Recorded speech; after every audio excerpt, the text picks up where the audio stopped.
우선 두 가지 쇄신에 대하여 말씀을 드렸습니다. 이 교회 환경 쇄신 그리고 예배 태도 쇄신.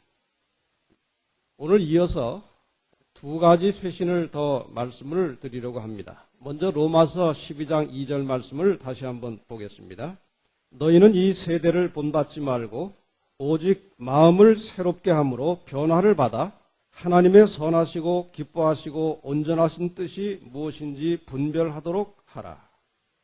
이 마음을 새롭게 한다는 말씀을 쇄신이라고 하는 말과 연관시켜서 생각할 수 있겠습니다. 마음을 쇄신하여 변화를 받고 그래서 우리를 향하신 하나님의 뜻이 무엇인지 잘 분별하고 그 말씀을 따라 살도록 우리를 권면하시는 말씀입니다. 오늘은 이 말씀을 토대로 해서 영적 생활의 쇄신과 선교 활동의 쇄신이라고 하는 두 가지 주제를 이어서 말씀을 드리려고 합니다. 먼저 우리의 영적 삶, 영적 생활의 쇄신을 한다는 것은 도대체 무엇인가? 말씀을 한 절 더 보겠습니다. 로마서 8장 13절과 14절에 있는 말씀을 보겠습니다. 너희가 육신대로 살면 반드시 죽을 것이로되 영으로서 몸의 행실을 죽이면 살리니 무릇 하나님의 영으로 인도함을 받는 그들은 곧 하나님의 아들이라. 여기 죽고 사는 문제가 나옵니다. 이 말씀을 잘 유념해서 보시기 바랍니다. 죽을 수도 있고 살 수도 있습니다. 너희가 육신대로 살면 반드시 죽을 것이다. 그러나 영으로 몸의 행실을 죽이면 살 것이다. 이 영이란 도대체 무엇이냐? 하나님의 영으로 인도함을 받는 그들은 곧 하나님의 아들, 하나님의 자녀가 될 것이다. 여기 육이라고 하는 말, 육신이라고 하는 말을 우리가 원어에서 찾아보면 의미가 조금 더 다양합니다. 사르스라고 하는 이 단어는 1차적으로 이 몸, 그냥 이 살 덩어리를 가리켜서 하는 말입니다. 조금 더 그 범위를 넓히자면 그저 육체라고 하는 단어로도 쓸 수 있고 인간성이라고 하는 뜻으로도 쓰입니다. 그리고 좀 더 추상적인 개념으로는 육체적으로나 도덕적으로 아주 연약한 인간 자체를 육이라고 합니다. 반면에 여기 영으로 번역된 이 말은 그렇게 복잡한 단어는 아닙니다. 우리가 흔히 자주 다른 공부를 통해서 듣던 푸뉴마라고 하는 말인데 이것은 인간의 어떤 그 이성적인 정신적인 측면을 1차적으로 가리키기도 하고요. 또 상당히 함축된 의미로는 생동하는 원리 혹은 정신적 기질 그런 의미도 있습니다. 이것을 성경이 말하는 또 좀 더 깊은 의미로 설명을 하자면 초인간적인 존재들, 천사 혹은 그리스도의 영, 성령 이런 것을 말하는 단어입니다. 육적이란 말이 무엇인가? 당신 너무 육적이야. 그런 말을 가끔 합니다. 당신 너무 육적이야. 육적이라는 말은 솔로몬은 아예 육적이라는 말을 짐승과 같은 것으로 표현했습니다. 아주 노골적으로 그렇게 표현했습니다. 전도서 3장 19절에 보면 인생에게 임하는 일이 일반이라 다 동일한 호흡이 있어서 이에 죽음같이 저도 죽으니 사람이 짐승보다 뛰어남이 없으면 모든 것이 헛됨이로다. 이 육이라고 하는 말의 한자어가 어떻게 됩니까? 육적이라고 할 때 육자가 무슨 육자입니까? 고기육입니다. 고기육. 고기덩어리를 육이라고 합니다. 이 말을 좀 더 깊이 생각하면 하나님과 무관하게 자기 생각대로, 자기 욕심대로, 자기 좋은 대로, 자기 양심대로 살아가는 인생을 육적으로 산다 그렇게 말합니다. 왜 하나님과 무관하게 사는 것을 육적으로 산다고 하였는가? 왜 하나님과 관계없이 사는 인생을 고깃덩어리 같은 생활이라고 하였는가? 그것은 하나님과 무관하게 사는 사람은 하나님으로부터 오는 그 생명의 근원이 사실은 끊어진 상태입니다. 그냥 죽어가고 썩어지는 상태입니다. 어떤 사람이 그런 질문을 합니다. 왜 사람이 선악과를 먹으면 죽는다고 했는데 왜 먹었는데 안 죽었느냐?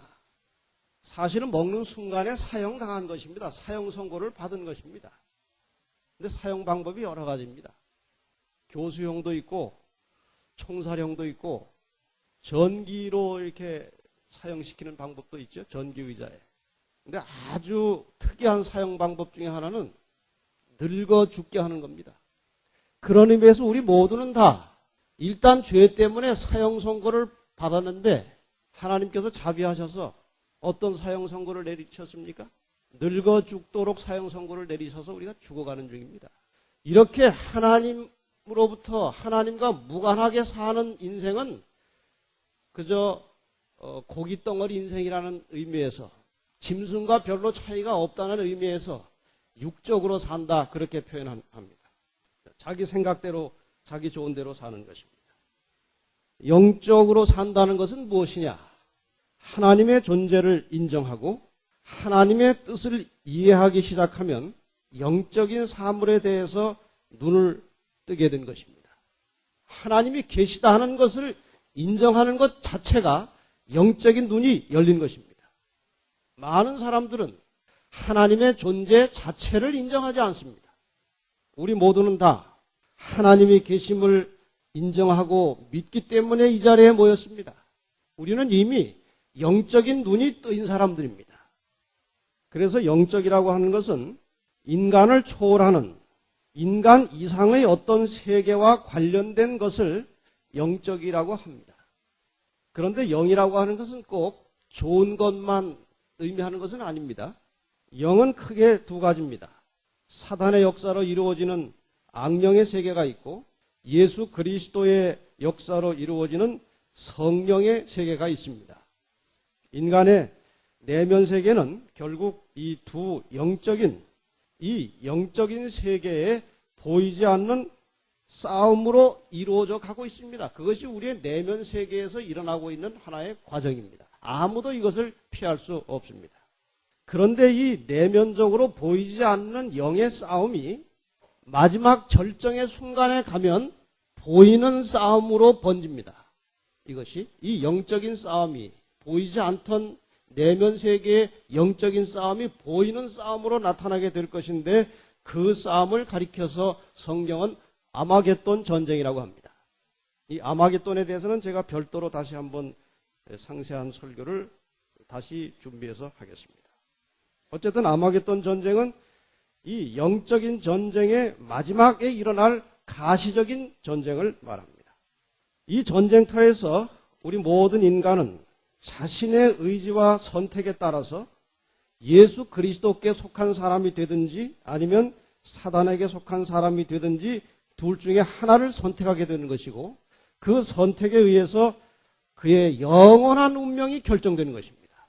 영원히 살든지 영원히 죽든지 둘 중에 하나는 결국 이 영의 싸움 속에서 자신의 선택의 결과로 나타나는 것입니다. 이 영의 세계가 있다는 것은 너무나 확실합니다. 여러 가지 증거들이 예증들이 이 영적인 세계가 존재하고 있음을 우리에게 가르쳐주고 있습니다. 어떤 한 교인이 제7일 안식일 예수 재림교회 교인입니다. 친구를 따라서 점 보는 집에 들어갔습니다. 본인이 보러 들어간 게 아니고 친구가 자기가 좀 점을 보러 가는데 같이 좀 가자고 그래서 동행해서 들어갔습니다. 여기 점 보는 사람이 크게 두 종류입니다. 그냥 이론만 가지고 사주를 가지고 점을 봐주는 사람이 있고 아예 신이 좀 내려서 그 신의 힘을 빌려서 사주와 합쳐서 점을 보는 사람도 있습니다. 근데 신 내린 사람들은 상대방이 가지고 있는 경험한 것들을 어느 정도 알 수 있습니다. 본인 이야기를 안 해도 그 신이 내린 점쟁이들은 상대방의 상태를 아는 것들이 있어요. 들어가자마자 그 점 보는 사람이 아직 이 점을 보러 간 사람이 아무 이야기도 안 해줬는데 첫 마디가 하늘이 준 생명을 왜 죽였느냐 큰 죄를 지었구나 그러더래요. 이 여자가 임신 중절 수술을 했어요. 그런데 그냥 그 자리에서 이야기를 하는 것입니다. 아무 정보도 주지 않았는데. 그 다음에 지금 유부남이 따라다니고 있는데 절대로 그 사람하고 인연을 만들지 말라. 큰일 난다. 그것도 사실이었습니다. 이 사람이 데리고 간 친구, 우리 교인이죠. 이 친구도 좀 봐주라고 그랬어요. 그랬더니 이 사람은 내가 감당하지 못할 큰 신을 모신 분이기 때문에 안 된다. 그리고 그런 사람이 이런 데 다니는 게 아니니까 당신은 이런 데 다니지 말라고 그러더래요. 당신이 어떻게 아십니까? 하고 물었더니 당신은 보통 교인들하고는 또 달라서 나보다 더 많은 것을 알고 있는데 뭘 알려고 그러느냐 그러더래요. 영이 있어요, 없어요? 있습니다. 악령이 있고 악령은 하나님의 영을 알아보는 것입니다. 두려워하는 것입니다. 예수님 당시에도 귀신 들린 자들은 예수님이 나타나기만 하면 괜히 소리를 지르고 반항을 하고 왜 나한테 왔습니까? 왜 나를 쫓아내려고 합니까? 그렇게 소리 질렀어요. 영의 세계가 있음을 의심하거나 부인을 하는 사람들은 큰 변을 당할 것입니다. 영의 세계가 있습니다. 다행히 우리는 성령의 세계, 하나님의 영에 속해 있음을 인해서 감사하시기 바랍니다. 그런데 이 하나님의 세계, 이 영적인 세계와 연관된 자신의 영적인 상태는 개발할 수 있다는 것입니다. 점점 더 깊어질 수 있고 점점 더 눈이 밝아질 수 있다는 것입니다. 노력의 정도에 따라서 그 영성이 깊어질 수도 있고 지금 현재 상태를 유지해 갈 수도 있고 퇴보할 수도 있습니다. 좋은 의미에서 자신의 그 영성이 퇴보한다는 것은 세속화되어 가는 것을 말합니다. 이 세속화되어 가느냐 아니면 영성이 점점 깊어가느냐 하는 것은 지금 현재 내가 무슨 일에 관심을 쏟고 사느냐, 일의 우선순위를 어디에 두고 사느냐, 시간을 어디에 더 많이 투자하느냐에 따라서 세속화될 수도 있고 영성이 깊어질 수도 있습니다. 아주 간단한 예를 들어보겠습니다. 화요일 오후 3시쯤에 한 친구로부터 전화가 왔습니다. 저녁 7시에 좀 만나자는 요청이었습니다. 뭐 특별한 요청은 아니고 그냥 오랜만인데 좀 만나서 이야기라도 하자는 것입니다. 그 약속을 받은 이 교인은 둘 중에 하나를 선택할 수 있습니다. 그 약속이 뭐 중요하지도 않거니와 혹시 중요하더라도 7시면 교회에서 저녁에 예배드리는 시간이기 때문에 교회 가는 것을 선택할 수도 있고 뭐 화요일 예배 뭐 안식일 예배도 아니니까 그냥 적당히 해서 예배는 뭐 염두에 두지도 않고 무심 중에 무심결에 약속을 하고 친구를 만나는 수도 있습니다. 이렇게 조그마한 일들이 쌓이고 쌓여서 그 한 사람의 영적인 상태를 결정하게 되는 것입니다. 이런 생활 속의 사소한 것들 하나하나를 하나님 중심으로 말씀 중심으로 영적으로 계속 결정을 해 나가면 영성이 점점 깊어지고 하나님의 뜻에 대해서 눈이 밝아지고 하나님의 뜻에 즐겨 순종하는 믿음이 개발이 되는 것입니다. 그런데 그저 하나하나 사소한 것들을 다 그저 육적으로 편한 대로 자기 생각대로 자기 욕심대로 결정해서 살다 보면 결국은 세속화되고 교회는 형식적으로 왔다 갔다 하면서 좀처럼 삶의 변화는 일어나지 않은 것입니다. 그런데 문제는 이 사소한 것들이 쌓이고 쌓이면 결국 자기의 인격과 품성과 신앙을 결정지어 버리는 것입니다. 그러면 그것이 나중에 예수님께서 오셔서 우리를 데려가실 때 혹은 버리실 때 그 운명의 결과는 엄청난 것입니다. 성경에도 그런 표현이 여러 군데 나옵니다. 두 사람이 매를 갈고 있다가 한 사람은 데려감을 당하고 한 사람은 버려둠을 당할 것이다. 여러분 그 데려감 버려둠이라고 하는 것의 차이는 엄청난 것입니다. 영원히 살고 영원히 죽는 것이 결정되는 순간입니다. 그러한 정말 하늘과 땅 같은 그 운명이 뭐 굉장한 것에 의해서 결단되는 것이 아니고 평상시 일상 생활 속에서 적은 것들이 하나씩 쌓이고 쌓여서 결국 자기의 마지막 영원한 운명을 꼴쥐어 가고 있다는 사실을 생각하면 오늘 하루 나의 선택 하나하나가 중요한 것입니다. 우리가 이렇게 하나님의 뜻을 더욱 깊이 깨닫고 하나님의 말씀에 순종함으로 나타나는 그 유익한 결과들을 체험으로 터득을 하고 그래서 나에게 그러한 유익한 결과를 가져다주는 하나님의 말씀을 더욱더 깊이 알고 싶어하고 그래서 내 생활이 말씀에 점점 더 일치해 나갈 때에 그것을 가리켜서 영성이 점점 깊어진다고 하는 것입니다. 이 영성은 그저 자연스럽게 막연하게 저절로 마음의 소원만 가지고 되는 것은 물론 아닙니다. 2003년도 4월호 교회 지남에 자기의 영성을 한번 확인, 점검해 보라고 하는 10가지 질문이 나옵니다.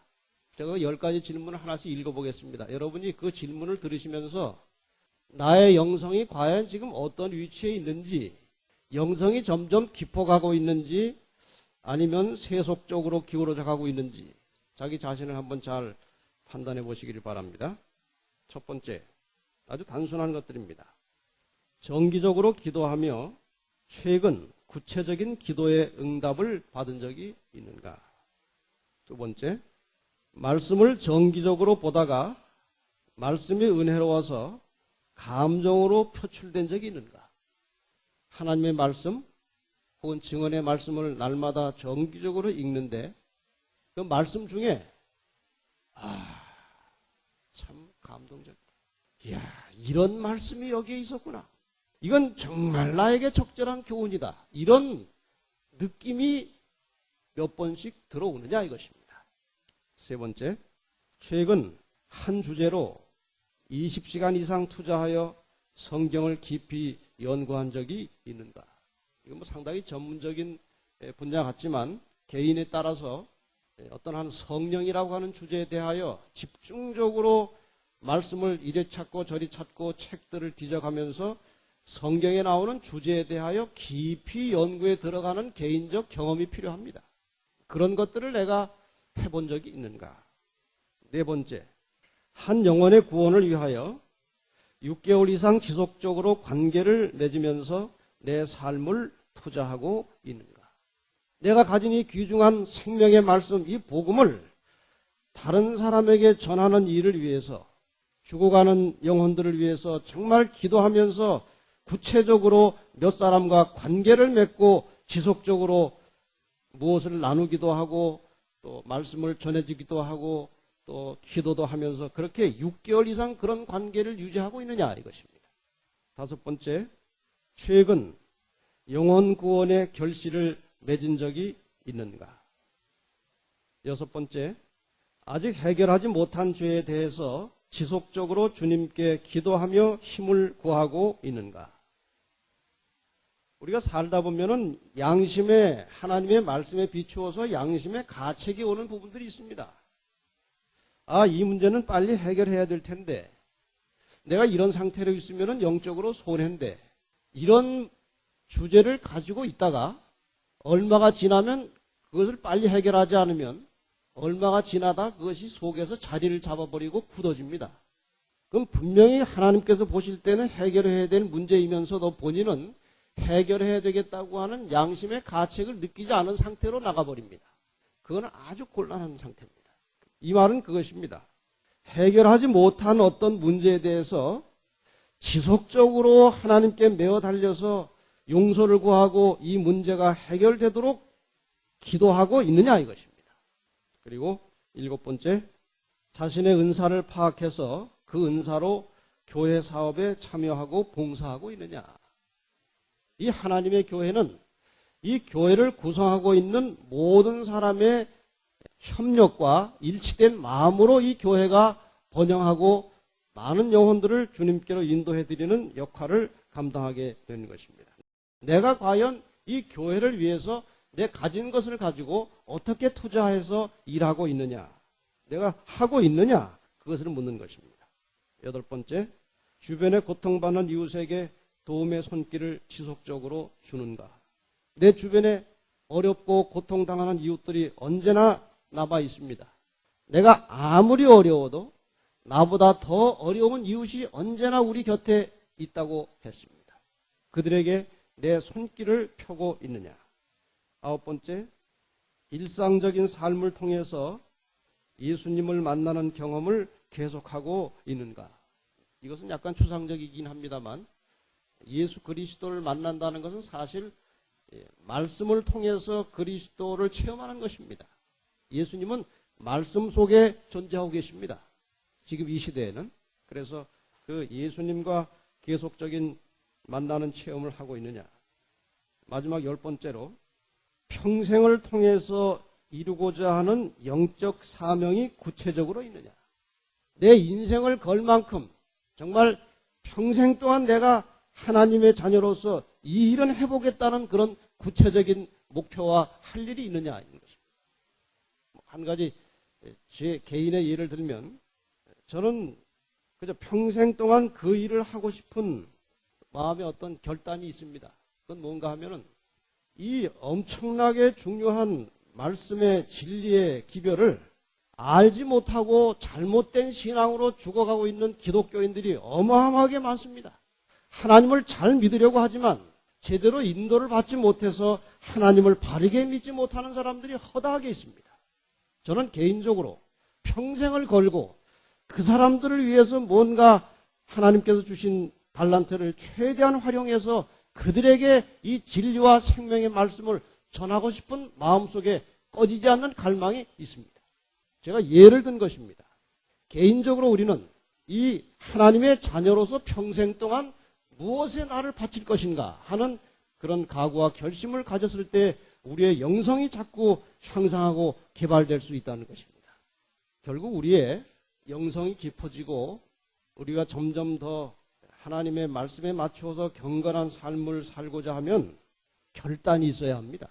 사람은 그냥 자동적인 상태, 그냥 방치된 상태에서는 육적인 존재입니다.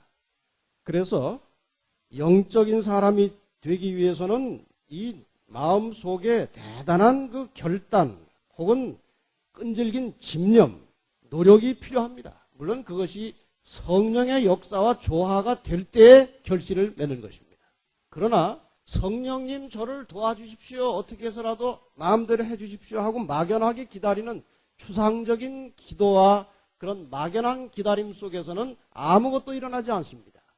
기도하면서 구체적으로 집념을 가지고 목표를 향해서 나아갈 때 성령께서 도와주시는 것입니다.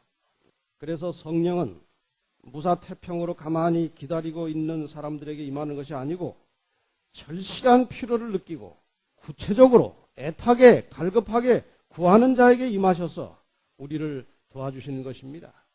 그것이 성령께서 하시는 일입니다.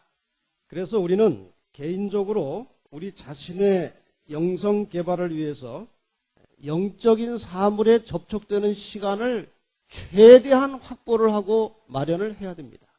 적어도 지금까지 살아오던 생활 스타일과는 다르게 변모해야 영적으로도 향상되는 것입니다. 최소한 하루에 2번 이상 기도하는 실질적인 시간을 가질 필요가 있습니다. 아무리 못해도 하루에 한 30분 이상은 하나님의 말씀을 보고 듣는 기회가 필요합니다.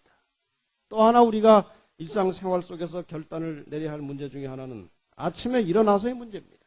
아침에 일어나서 기도 없이 사람과 대화를 먼저 시작하지 않겠다. 하나님의 영의 말씀을 보지 않고는 아침 식사 숟갈을 들지 않겠다.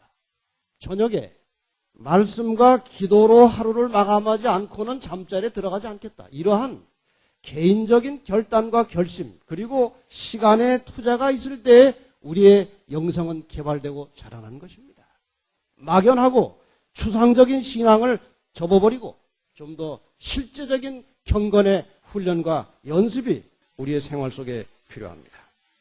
그리고 우리 모든 성도들의 생활 속에는 선교적 활동의 쇄신이 일어났으면 좋겠습니다. 왜 이것이 필요한지 잠깐 설명을 드리겠습니다. 우리가 하나님을 믿고 신앙생활을 하는 데 있어서 가장 중요한 목적은 변화입니다. 이 죄된 속성에 찌들어 살고 있는 언제나 죄악에 굴복하고 세속적으로 살아가고 있는 이 인간이 하나님의 뜻에 맞추어서 조금씩 변화되는 그것이 신앙의 본질이고 골격입니다. 그런데 그 변화는 선교적 활동과 선교적 관심 없이는 일어나지 않는다는 것입니다. 선교봉사 8페이지에 있는 말씀입니다. 하나님께서는 진리를 알고 있는 자는 모두 다 하나님의 사랑을 사람들에게 전하는 일에 힘써 줄 것을 요구하고 계신다. 하나님께서는 우리의 도움 없이도 죄인을 구원하시는 당신의 목적을 이루실 수 있으셨다. 우리가 전도 안 해도 하나님께서 준비하신 특이한 방법으로 모든 사람들에게 복음을 전하는 일을 할 수 있으시다 그 말입니다. 그러나 그리스도의 품성과 같은 품성을 개발시키기 위해서 우리는 그의 사업, 전도하는 일을 분담해야 한다. 전도하는 일을 거의 하지 않고 사는 분들에게 이 말씀은 굉장한 부담으로 들릴 것을 제가 압니다. 그래서 여러분에게 제가 부담을 드리고 싶지 않다면 이 말씀을 사실 안 읽는 것이 좋을 뻔했습니다. 그러나 이 정신과 이러한 삶이 우리 생활 속에 일어나지 않으면 우리의 신앙은 사실 죽은 것과 같은 것입니다. 그래서 죽은 것을 보고 제가 가만히 있을 수는 없습니다. 하나님께서는 우리의 죄인된 이 죄악된 품성을 변화시키는 목적으로 우리에게 선교적 사명을 위탁하셨다고 했습니다. 이 말을 바꾸면 선교 활동에 무관심하고 일하지 않는 사람, 품성의 변화는 일어나지 않는다는 것이고 영적으로 성장이 일어나지 않는다는 것입니다. 여러분이 개인적으로 한번 생각해 보세요. 내가 지금 15년, 20년이 넘도록 영혼에 대해서 무관심한 채 교회를 다니고 있다. 그 상태에서 과연 15년 전과 지금 현재 나의 영적인 삶의 변화가 일어나는가 생각해 보세요. 이 원리가 맞다면 변화는 일어나지 않았을 것입니다. 그래서 우리의 신앙이 아주 냉담하고 미지근하고 생산성이 없이 신앙생활을 하고 있는 것입니다. 어느 교회 한 여집사님이 한 사람을 교회로 인도했습니다. 잘 해주고 또 가르치고 교회를 가자고 자꾸 권하고 해서 교회를 다니기 시작했고 심리에 또 받았습니다. 근데 이 새로 교인된 이 사람이 결석을 자주 하고 또 뭐 별로 그 영적으로 유익이 안 되는 자기 합리화를 위한 질문을 자꾸 하고 변명이 많아요. 뭐 왜 이러냐, 왜 저러냐, 나는 왜 이렇다. 이렇게 자꾸 변명이 많아요. 좀처럼 신앙이 잘 안 자라더라 이것입니다. 그런데 이 새 교인 된 이 사람에게 동생이 하나 있었습니다. 근데 둘 사이가 별로 안 좋아요. 인도한 사람이 보니까 틈만 나면 싸우더라는 거예요. 여자 형제지요. 여자 형제지간에 틈만 나면 싸우는 거예요. 근데 어떻게 무슨 기회가 생겼는가 하면은 그 먼저 교회 나온 그 사람이 자기 동생을 교회로 인도해야 되겠다는 생각이 들었고 인도할 수 있는 기회가 왔어요. 그래서 그 먼저 교인된 그 언니가 그 동생을 인도하는 과정을 이 김 집사님이 가만히 보니까 이 언니가 많이 바뀌더래요. 싸워야 될 일도 언니가 자꾸 참더라는 겁니다. 그전에는 그 상태가 되면 분명히 서로 싸웠는데 안 싸우더래요. 누가 지금 달라지고 있습니까? 언니가 동생을 교회로 인도하기 위해서 달라지고 있는 것입니다. 본인은 잘 몰라요, 그것을. 근데 옆에서 보니까 많이 달라졌더래요.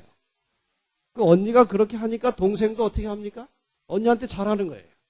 그런데 그 언니가 자기를 인도한 이 김 집사에게 집사님, 제 동생이 요새 많이 달라졌어요. 그러더래요. 근데 김 집사가 볼 때는 동생이 달라진 게 아니라 누가 달라졌어요? 당신이 달라져서 당신이. 왜 그러한 변화가 시작되었습니까?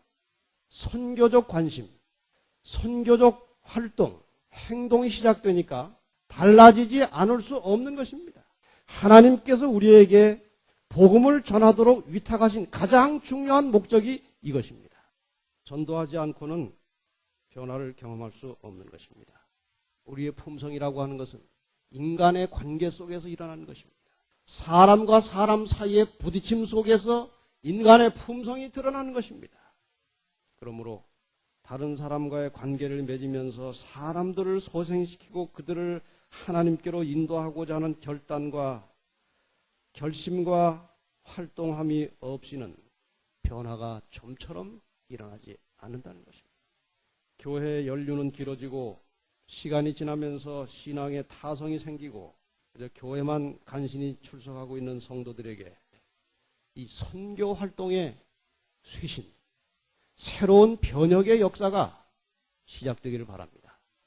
이것은 어쩌면 우리의 마지막 영원한 운명을 결정할 만큼 중요한 것입니다. 이 주제에 있어서 정말 아주 비장한 새로운 결심들이 성령의 역사하심을 통해서 일어나게 되기를 바랍니다.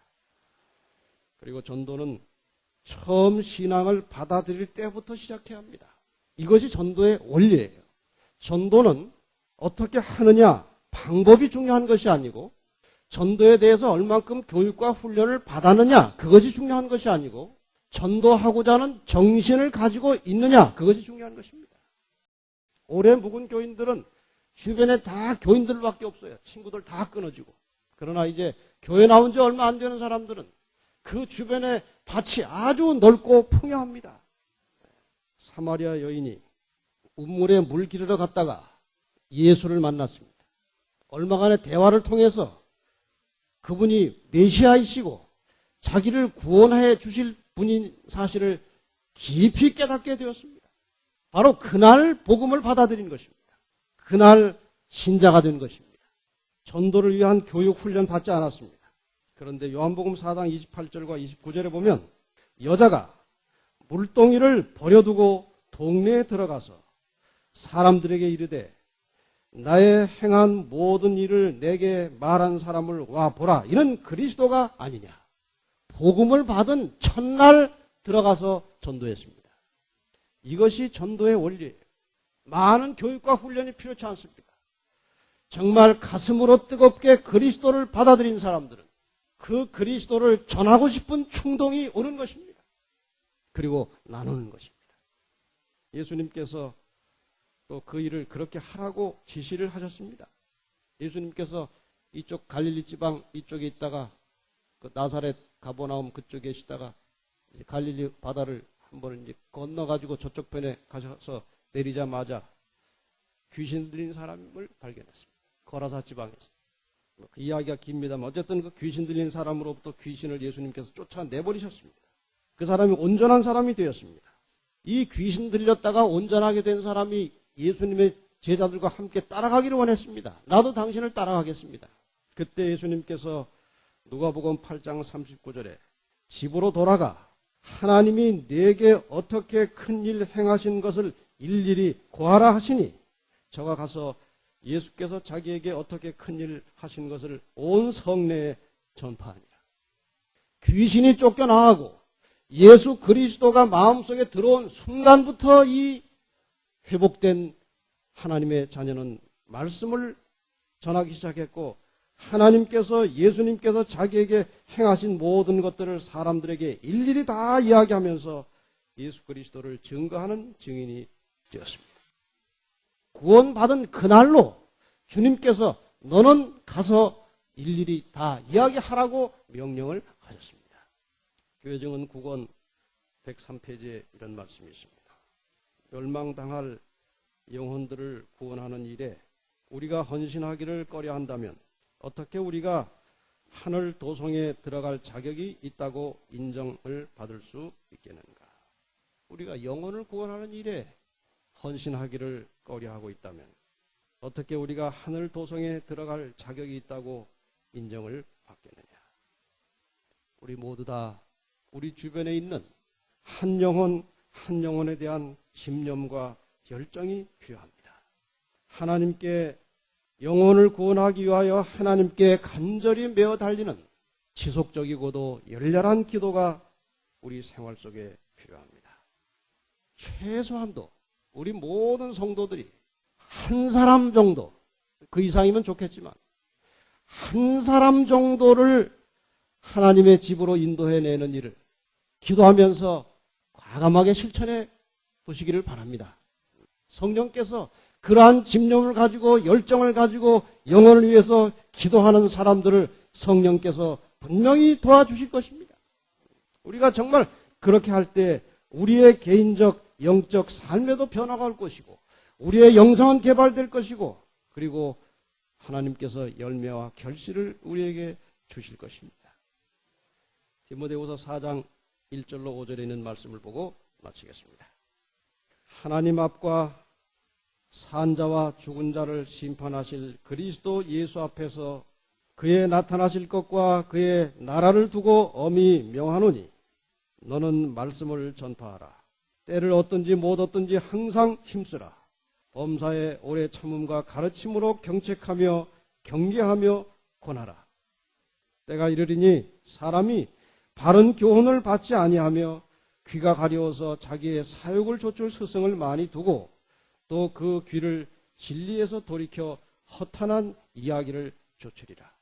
그러나 너는 모든 일에 근신하여 고난을 받으며 전도인의 일을 하며 내 직무를 다하라. 여러분, 전도가 결코 쉬운 일은 물론 아닙니다. 이 마지막 때에는 많은 사람이 바른 교훈을 받지 않을 것이라고 하셨습니다. 귀가 가려워서 자기의 사욕을 좇을 스승을 두고 진리의 말씀은 외면할 것에 대해서도 말씀하셨습니다. 그러나 분명한 것은 진리를 찾는 사람들이 우리 주변에 있습니다. 우선적으로 여러분의 가정에서 찾으시기 바랍니다. 지금 많은 분들이 가족 전도에 지쳐 있거나 포기했습니다. 가족을, 남편을, 자녀들을 하나님께로 인도하기 위해서 여러 해 동안 기도하고 애쓰는데 잘 안 되니까 혹시 자포자기 상태에 들어간 분이 안 계십니까? 절대로 영혼을 구원하는 일에, 가족을 구원하는 일에 포기하지 마시길 바랍니다. 아주 세게 가족들에게 그냥 교회 신앙에 대해서 권유하다가 제풀에 꺾여가지고 주저앉아서 또 몇 년을 지나다가 또 갑자기 교회에서 설교 듣고 자극받으면 가가지고 또 그냥 한바탕 했다가 또 꺼지고 그렇게 하면 전도는 안 됩니다.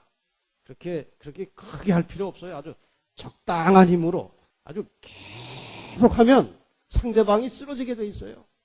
물이 말에 똑똑 떨어지는 거 별거 아닌 것 같아도 그것이 바위돌을 뚫어냅니다. 뭐 갑자기 그냥 폭풍이 몰아치고 소나기가 하루 왔다고 바위는 껐다가지 않습니다. 그러나 똑똑 같은 자리에 물이 계속 떨어지면 바위도 뚫어지는 겁니다. 여러분, 가족 전도에 절대로 그런 소나기식으로 하지 마시고 물방울식으로 아주 일정한 힘으로 계속 기도하고 잘해주고 노력하고 나갈 때 1년 안에 틀림없이 거꾸로집니다.